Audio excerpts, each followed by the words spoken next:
rugby for the Austin Huns a couple months ago. I had a traumatic brain injury, cracked my skull. Some of the symptoms, light sensitivity, major pain, headache pains, as well as sounds were really affecting me. It kind of messed me up. I wasn't sure if I was ever going to be able to come back to it soon. The doctor didn't really have a treatment plan besides time and rest. So I wanted to find something to get me back to normal faster. On the first treatment, I felt amazing. My headache instantly went away while I was in the chamber. After 5 treatments, my light sensitivity went away. My headaches were gone. After 20, my CAT scans came back normal. The brain waves were great. I'm super excited. I feel amazing. I'm looking forward to what improvements that come to follow.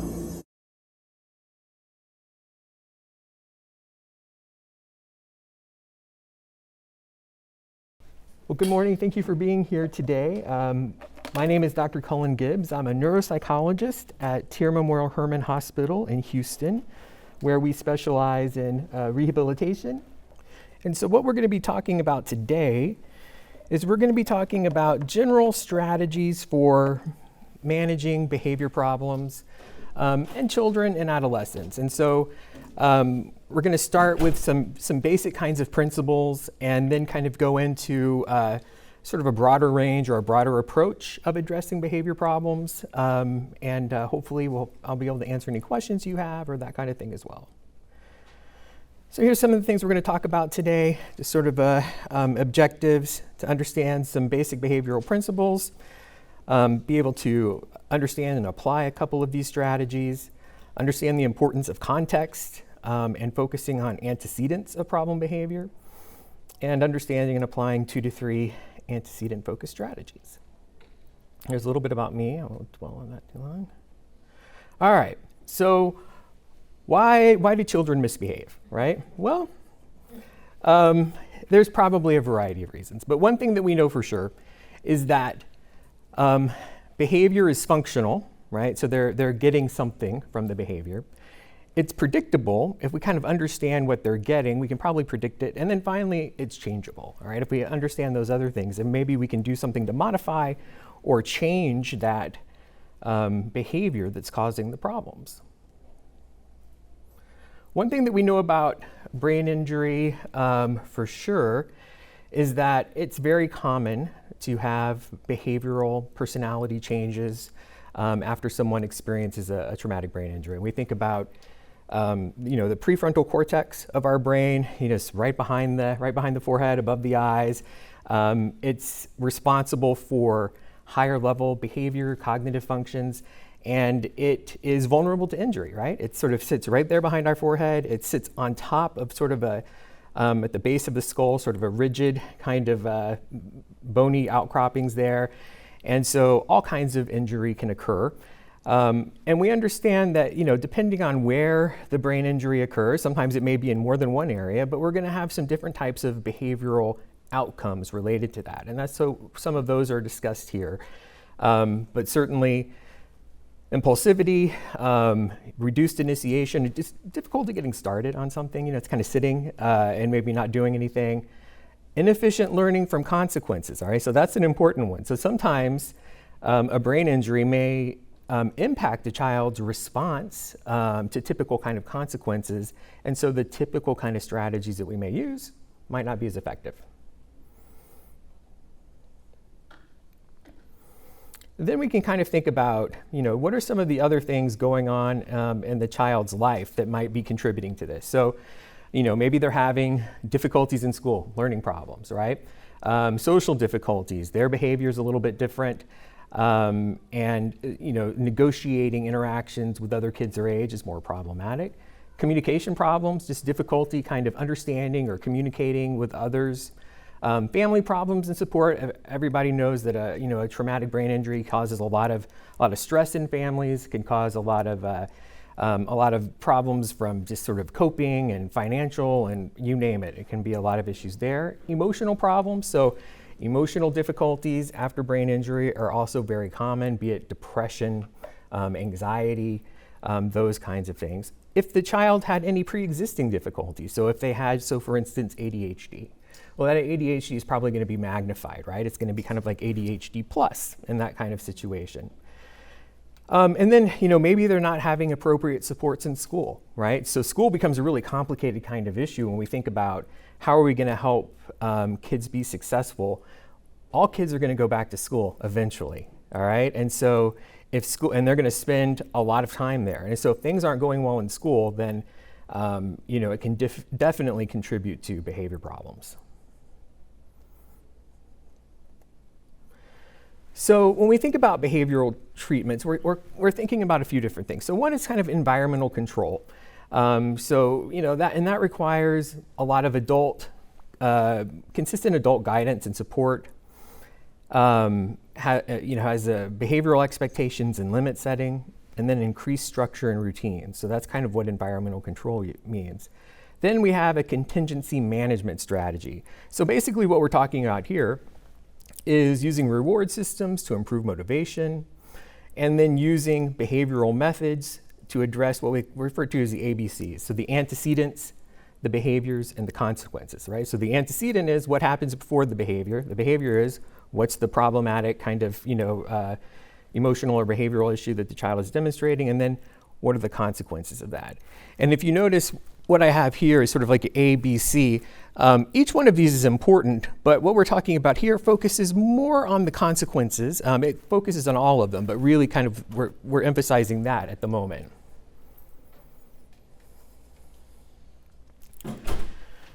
So when we think about behavioral principles, there's a few things we're talking about. So reinforcement, punishment, reinforcement schedules, extinction, and overlearning. And we're going to talk about what each one of those are.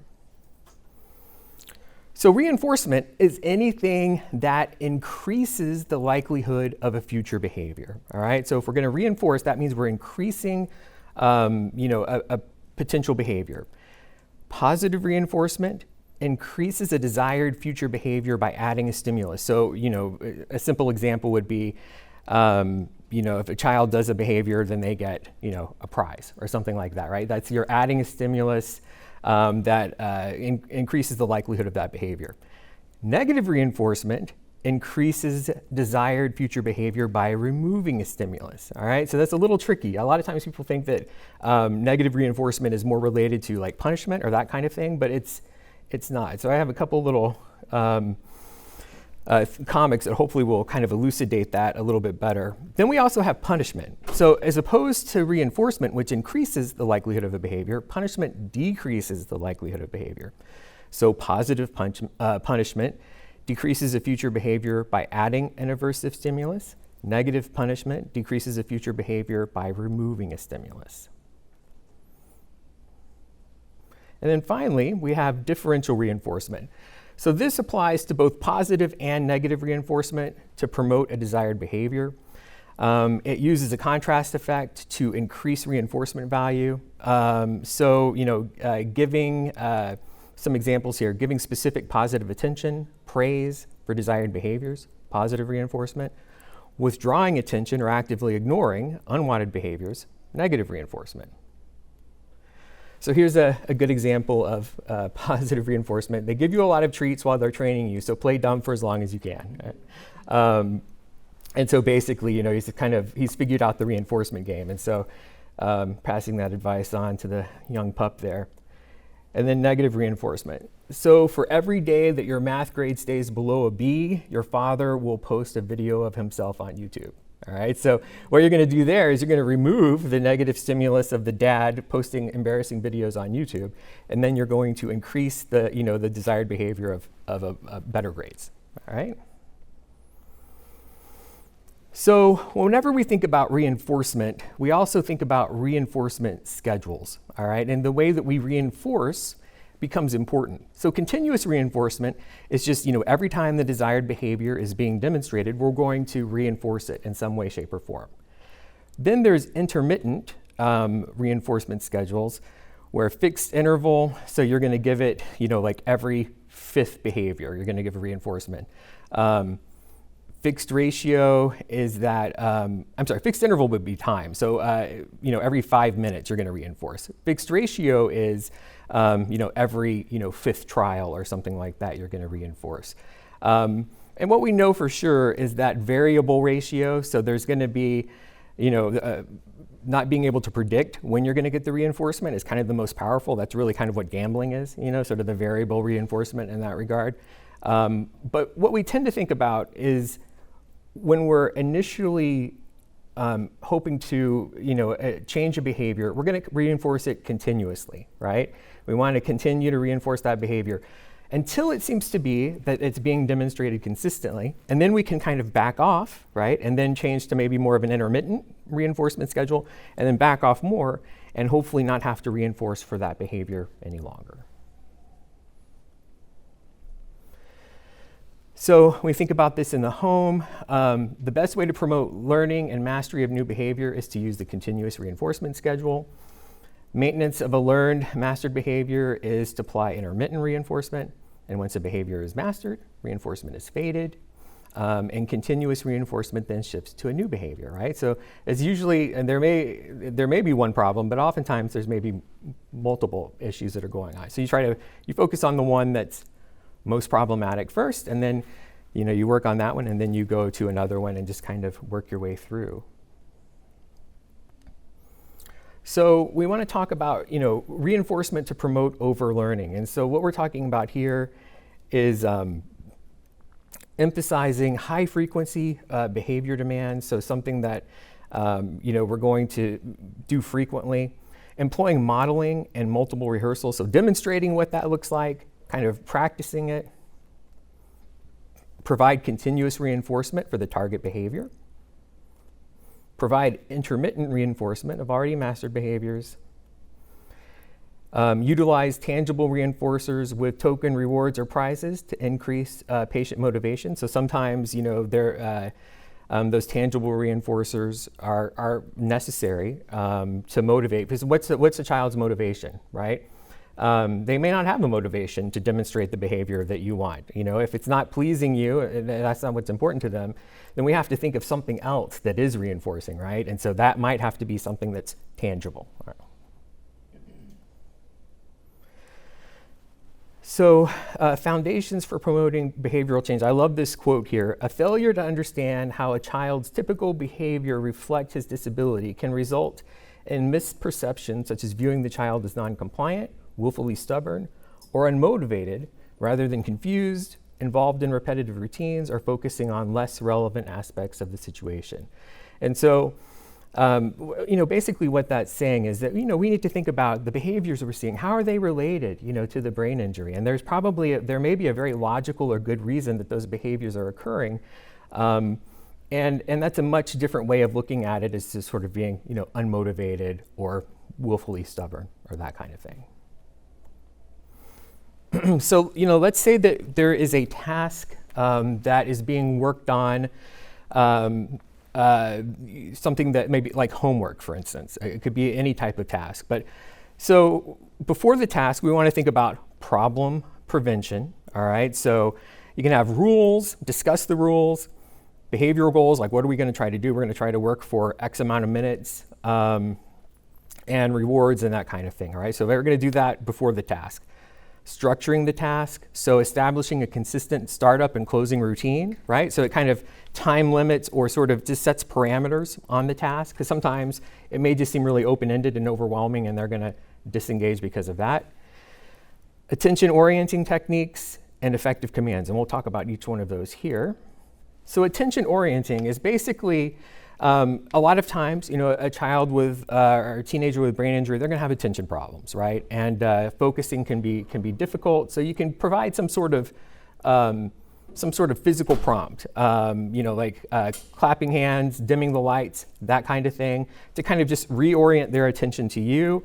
There are also words or statements you can say, it's like freeze, or something that the kid would echo back, something funny, broccoli taco, Marco Polo, or something like that. And basically what we're talking about here is just getting their attention on us, right? As the parent or teacher, therapist, what it may be. We want to think about, using effective commands. And so some of those keyword activation of attending skills that we just talked about. Physical contact, just putting a hand on a shoulder can be very useful. Shifting attention from attitude to compliance, all right? They don't necessarily have to have a positive attitude, right? It'd be nice, but maybe they don't. But as long as they're complying, that's okay. Compliance trials. So sometimes we may want to, and we'll talk about this more too, it's kind of positive behavioral momentum. So if you ask the child to do something easy first, it's more likely then that they're going to do something a little bit harder next, you know? So if you tell them, like, hey, could you go get that thing for me? And you come back and say, okay, now let's do this. You know, if the child is younger or more impaired, you know, you may do something such like, you know, clap hands or touch nose, that kind of thing. And you just, once again, you're getting them to do something, and then, you know, from your command, and then they're more likely to do something else that's a little harder afterward. So differential attention is a really important concept and can be very helpful in a variety of situations. So let's talk a little bit about that. So with differential attention, what we want to do is we want to increase the value of positive attention, all right? We're going to think about planned ignoring of minor misbehaviors, things that may be irritating but really aren't, you know, interfering with what we need to do. We're going to focus positive attention on target behaviors, so kind of like narrating activities. I noticed that you that, providing labeled praise. So I like the way that you shut the book without slamming it or whatever, you know, that kind of thing. But you're being very specific in labeling the praise and that kind of thing. And then sort of mimicking and matching child behaviors. We'll talk a little bit more about that. Shifting the priority of commands to emphasize compliance, once again, and not positive attitude. And so we want to reinforce task compliance despite the manner in which it was completed. All right. So once again, it's not really the attitude, but it's the compliance that we're really focusing on here.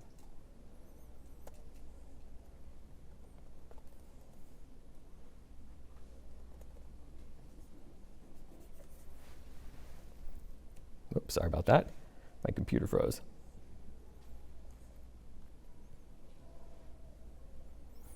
All right, so here's an example of positive attention, kind of what that looks like, and just sort of a play activity. So we're going to watch a little video about that.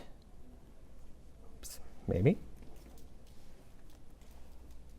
What we're showing here is that, you know, a great way to, you know, to improve it. So a lot of times, right, a child is misbehaving because maybe they want attention, right? And they don't know the appropriate way to get attention. And so what we're going to do is we're going to provide them with positive attention so that they demonstrate the behaviors that receive that positive attention, and then hopefully decrease the amount of behaviors that result in the negative attention. And basically what we're doing there is we're ignoring the negative behaviors and we're focusing more on the positive behaviors. So if you're, it's like sitting down on the floor and playing with your, playing with your child, and say they're, a younger child and they've got toys out, you can say, oh, it looks like you're building a really tall, it's almost like being like a sportscaster. You're kind of, or play-by-play person, right? You're just kind of narrating what they're doing. And you're just sort of being there. You're not correcting. You're not making any value judgments like, oh, you can make that taller or whatever. You're just kind of, you're just sort of narrating what they're doing. And that has a very positive way of, a child knowing, hey, I can get their attention without having to misbehave, right? And this mechanism of that positive attention, just narrating and kind of being there and just kind of following along, taking the child's lead, can make a really big difference in decreasing negative behavior or behavior problems in the future. We also have the competing behavior model. And so basically what we're talking about here is we're going to replace a problem behavior by an alternative that successfully competes with that problem behavior. When we think about what we're going to do there, the likelihood that a child will use a positive alternative behavior increases when the positive alternative provides the child control and is easier, more efficient than the problem behavior. All right, so we're going to replace the negative behavior with a positive behavior. Do you have any examples of that? Yeah, right here. So here's a child is participating in a learning activity. Their problem is, they're being self-injurious. They're hitting themselves with their hand or that kind of thing. And so the replacement behavior that you're going to demonstrate or reinforce with the child is something like clapping hands, right? Because clapping hands and hitting are incompatible. You can't both clap your hands and hit yourself, right? So that's the behavior that you're using to replace the hitting or the self-injurious behavior. And so then what you're doing is you're reinforcing them, right? So they clap their hands, you give verbal praise, or you give a tangible reinforcer or whatever that might be, and then what you'll see is that self-injurious behavior will decrease over time. I've got some couple of examples of that here. So here's a sort of a case example. So Kara is a teacher of a child with traumatic brain injury. The child recently began to pinch his arms. She takes data on the behavior and discovers that it functions for attention. So when he pinches his arms, she comes over and tells him no pinching, all right? Maybe that's all he needs, right? That's what's happening, And so it's a weird way to get attention, but that's just how it works, right? So the intervention here is Kara decided to implement an intervention that utilizes differential reinforcement. She taught him to sit with his hands intertwined on his desk, which is an incompatible behavior with pinching because he's not able to pinch while his hands are intertwined. She reinforces him for intertwining his hand, tells him great job, or I like how you're sitting, and does not provide attention when he engages in the arm pinching, right? So it's a perfect example, a very simple example of how this differential reinforcement can work. Here's another example. Carly is a parent of a child with TBI. When her child wants a break from homework, she reaches over and hits Carly's arm. Carly typically says, "Do you need a break now?" Then she allows her to take a 5-minute break. Carly recognized that her child's intensity with hitting seemed to be increasing, and she was worried she might get hurt. Carly decided to implement an intervention that utilized differential reinforcement. She put a timer on the table within her child's reach and taught her to touch the timer when she wanted a break. This is an incompatible behavior because she cannot both reach out and hit her mother and also touch the timer, right? So when Carly's child touched the timer, she immediately received a break. When the child hit Carly, she did not receive a break. This was especially a useful intervention because over time, Carly taught her child to set the timer on her own, and she became more independent with managing time breaks. All right, so it's just kind of thinking of, it requires a little creativity, but if you kind of give it some thought, you can come up with some ideas, or you can ask other people, friends, family members, teachers. They may have like ideas of things as well. If you just do a Google search of replacement behaviors, a lot of things will a lot of examples will they'll populate, and you can have plenty of different strategies that you could use for very specific different problems. And so once again, just kind of being kind of creative and thinking about if the child is screaming, what's an incompatible behavior with screaming? Well, talking quietly. So you try to think of something that would reinforce that. And what you'll see is that if you do it consistently, then that problematic behavior will decrease because they have another behavior to put in its place, and hopefully that that behavior is easier and more effective than the problem behavior.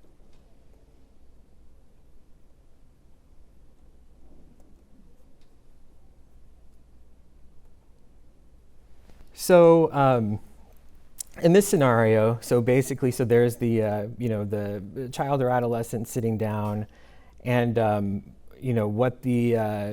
what the child does when they are working on a homework assignment is they are sort of engaging in self-injurious behavior. And so what the parent does there is they sort of reinforce, demonstrating or having a replacement behavior of manipulating something in their hand, right? something like a squeezy ball or something like that.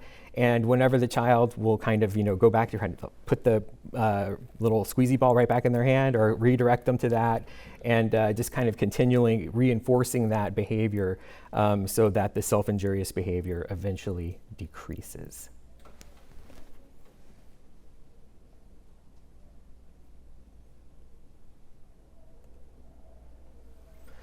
So now we're going to talk a little bit about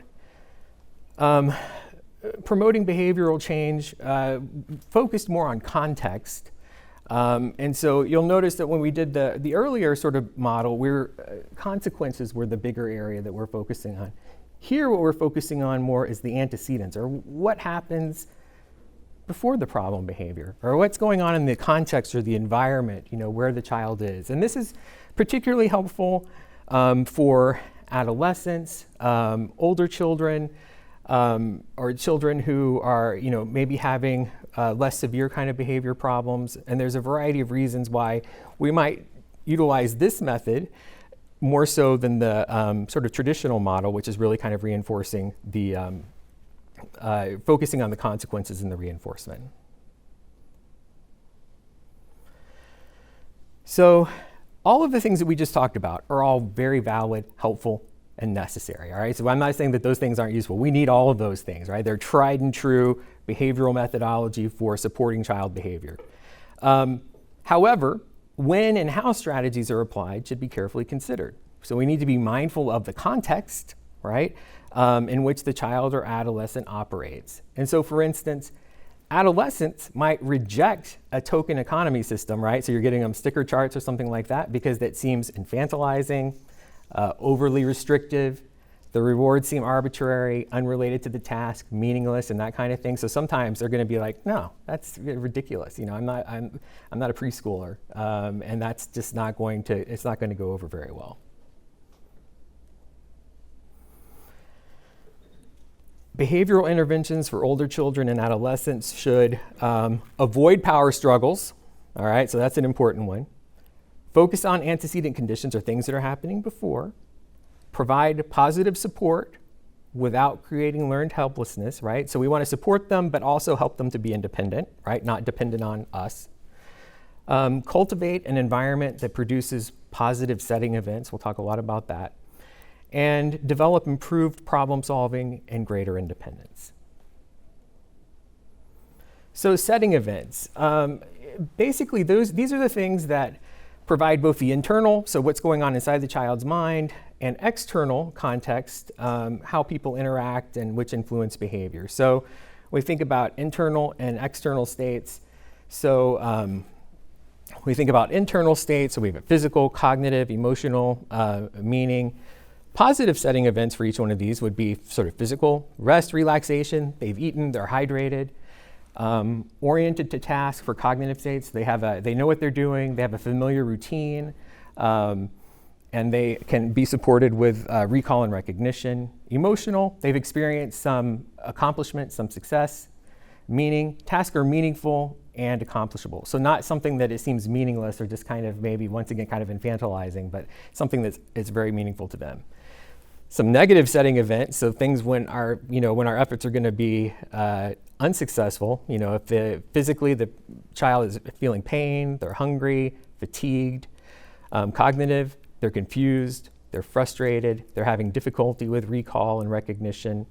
Emotional, they're anxious, they're angry, they're feeling depression, the sense of failure. And then finally, meaning. Tasks are meaningless, infantilizing, or impossible, because sometimes the task may just not be within their capability. External events, presence or absence of preferred people. So preferred people are present, you're more likely to get the behavior that you want. Presence of absence of preferred people or presence of non-preferred people. So there may be somebody that child just doesn't work very well. That's going to probably not go over very well. History of interaction, so recent positive interactions versus recent conflict and disagreement. Environmental, appropriate and desirable environment, however that may look. A negative would be too loud, too bright, too noisy, distracting. Time of day, best time of day for the child, whatever that might be.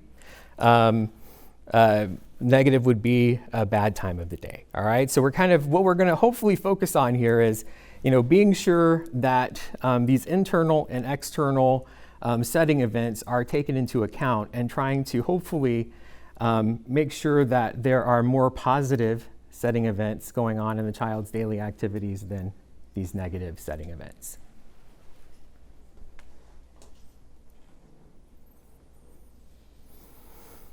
So here's the concept of behavioral momentum. We touched on it a little bit, but one of the things we needed to think about is, what can we do to hopefully help get through any resistance that we are experiencing with the child or the teen. And so what we want to do here is we want to think about positive behavioral momentum. And so basically what that is once again, it's sort of making a series of easy or high probability requests followed by a difficult or low probability request. Right? So we're gonna do the ones that are easier first, and then we're going to follow that up with a harder one. If they have success, they do the easier one. It's going to work out well. So the goal of behavioral momentum is to get the child accustomed to responding to easy requests, thereby increasing the likelihood that he or she will comply with the more difficult ones. When people are feeling good physically, they feel good about themselves, they're experiencing success on important tasks, they're better able to do challenging things. So that gets back to sort of the setting events. One way to establish positive behavioral momentum throughout the day for persons with brain injury is creating daily routines with a lot of effort devoted to positive setting events before the introduction of difficult tasks. And so when we think about routines, routines are just, they help everybody, right? But for a person with brain injury, they can be the difference between success and failure. It really can be that important. Routine, provides predictability, and that can be very helpful. It ensures that important activities are getting done and that there's also time for rest and breaks and that kind of thing, but in a predictable kind of way. And if a child is having short-term memory problems, it alleviates demands on short-term memory because you're following the routine. You're not just having to think, okay, it's 11. What does that mean now? It's 11. It's the routine. I know what it is. And so all of that is very helpful. When we think about creating, daily routines, we definitely want to try to, get the input of the child or teen to create a schedule, including all of the activities that he or she might choose to or be required to participate during the day. We're going to provide a preferred activity before every mandated or non-preferred activity, once in the positive behavioral momentum. The schedule provides a sequence that guides the child or teen through activities without relying on reminders from parents, right? So we're we're getting away from learned helplessness there, right? Depending on the child or the adolescent, it may be better to have it be picture-based. It could be written, but it could also be picture-based if that's easy or just makes more sense to the child. So it can look a lot of different ways. But here's this kind of a simple example of what a daily routine might look like. So a Saturday, you get up at 6 o'clock, you get dressed, you get your breakfast. 8 o'clock, you have physical therapy. 10 o'clock, you have a Zoom meeting with classmates in your history project. 12 o'clock, you have lunch, physical therapy, home exercises. 2 to 4, listen to music, do some chores. 4 to 6, help and eat dinner with family. 6 to 8, chat with friends on Discord, play video games together. Still playing video games, bedtime at 10, all right? So, hopefully what we're getting done here is things that need to get done, therapy, exercise, chores, but also building in time with family, working on the meal together, and pleasant, rewarding activities like video games or that kind of thing as well. So hopefully we're encompassing everything in there. And then once again, this kind of becomes sort of a predictable sort of routine. We may plug in different things at different times, but hopefully the main structure of like waking and meal time and that kind of thing kind of remains consistent, and bedtime, because that kind of puts the bookends on the routine, and we can change things depending on the day, but try to make that consistent across weeks if possible. Choice and control. So After brain injury, there's often a strong desire to exercise control. This results in parents and teachers engaging in power struggles with the child. Power struggles never work out well. Our tempers get high, and nobody wins, really, is the moral of the story. And so, we want to try to avoid power struggles. So maybe begin activities by giving the child a choice or a set of choices, right? So here are 3 things we can do. Which one do you want to do? All 3 things are important, maybe, but we're going to let them pick, right? That makes a big difference. And so we're not allowing them necessarily to dictate the activities, but hopefully providing choices about their participation in an activity, all right? So, if you're doing physical therapy, there are 3 different physical therapy things that we can do here. Which one of these do you want to do, And that can be giving the child that choice and that control will really alleviate a lot of these kind of power struggles for sure. Some situations, though, are no choice, right? And so there's always going to be some non-negotiable activities. Could be anything. You have to decide what those are. But going to school, right? That's not a choice kind of situation. Riding the bus. They have to ride the bus to get to school. Not a choice. Dining times, maybe. Taking medicine for sure, right? And so what we want to do there is, we also want to provide sort of a choice or no choice at the beginning of certain activities, so they know that they have a choice, or they know that this activity is a no choice activity, right? It is what it is, okay? And being sure that everybody's on the same page with what these no choice kind of activities or non-negotiable activities are. Contingency plans. Even with good routines, there still may refuse to do what's expected, right? It's going to happen, and that's just natural, but we can maybe have a script about how we respond to that. So we can remind them that they're refusing their own plan, right? This is the thing that we worked on. This is our routine. You chose this. Invite the child to change an aspect of the plan. Okay, so you don't want to do this? What can we do differently? How can we change this? With continued refusal, invite the child to let caregivers or teachers know when he's ready to resume his plan. So, okay, you're refusing. Well, let's take a little break. And then when you're ready, we're going to get back to it. All right? So just kind of having that really sort of structured way of responding when things do not go according to plan.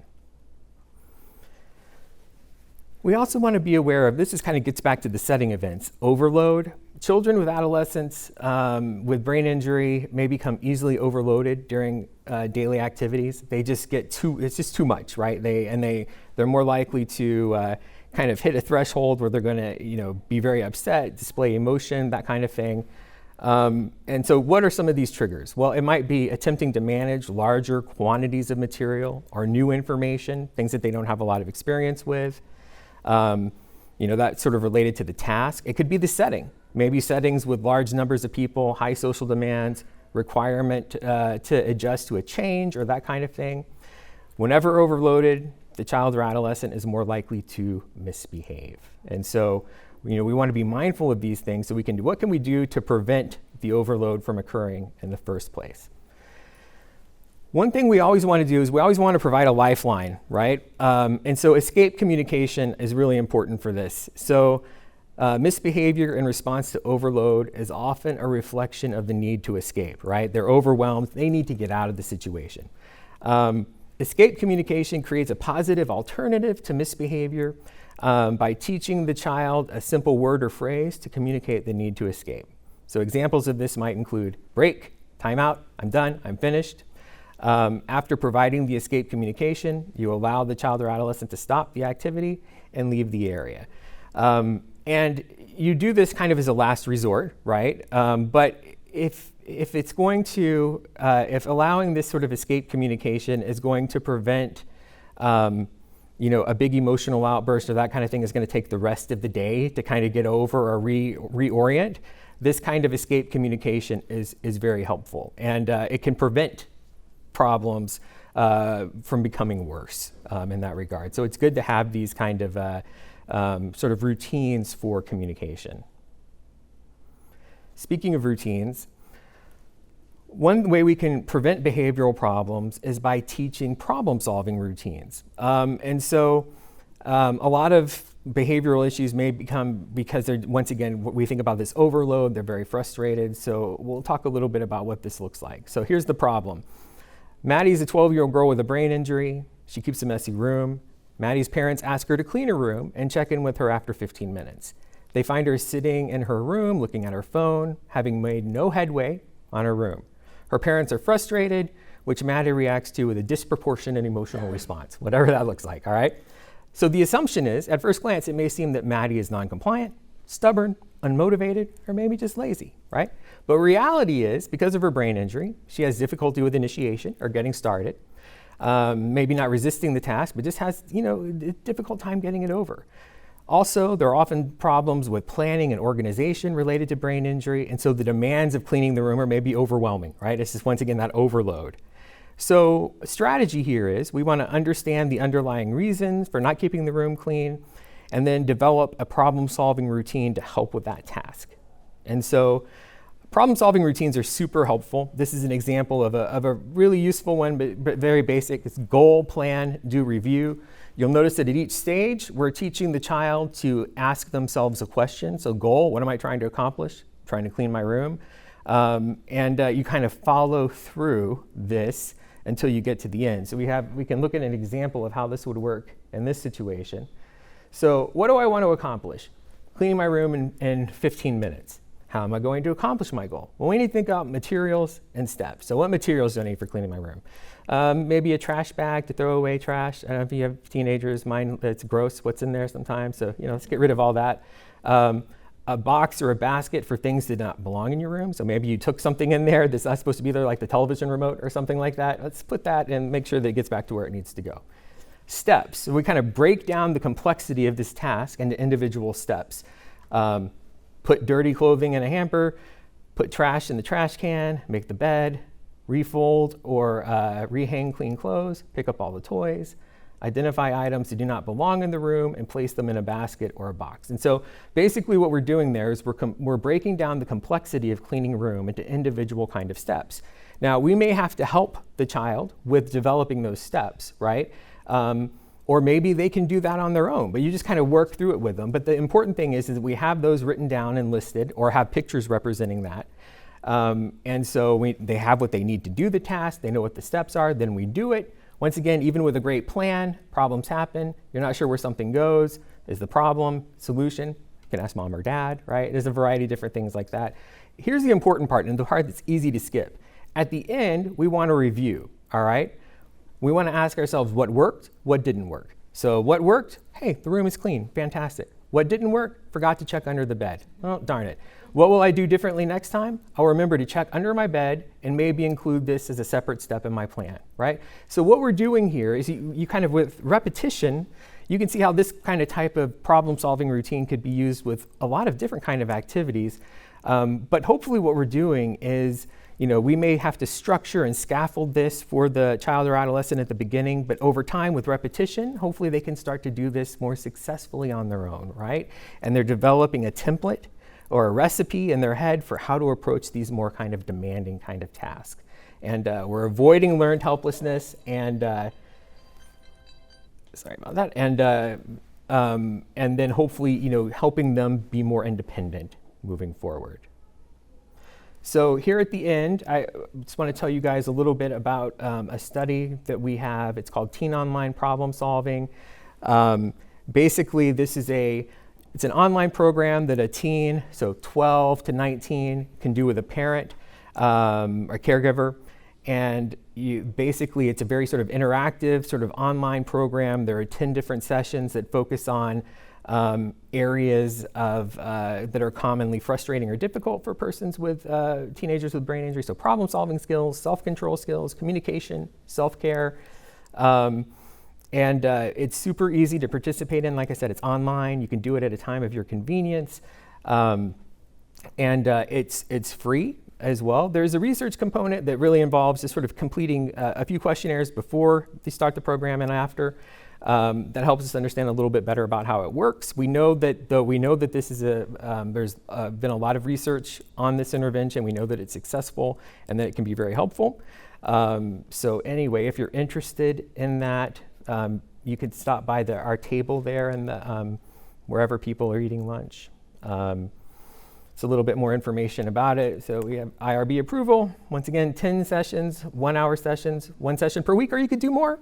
It can be completed online, self-guided for free. You don't have to be a patient at Tier Memorial Hermann to participate. And so there's my contact information there. Kind of reviewing, so hopefully learn some basic behavioral principles and can use some of these principles sort of more focused on like differential reinforcement, planned ignoring, all those kinds of things. And then also the context, sort of positive setting events, teaching a problem-solving routine, that kind of thing. References, and that's it. All right, guys, thank you very much for coming. And hopefully, if anybody has a question, of course, you can stop up here, but you can also send me an email, and I'm happy to try to answer any questions or help in any way that I can. All right? Thank you. Okay, thank you, guys.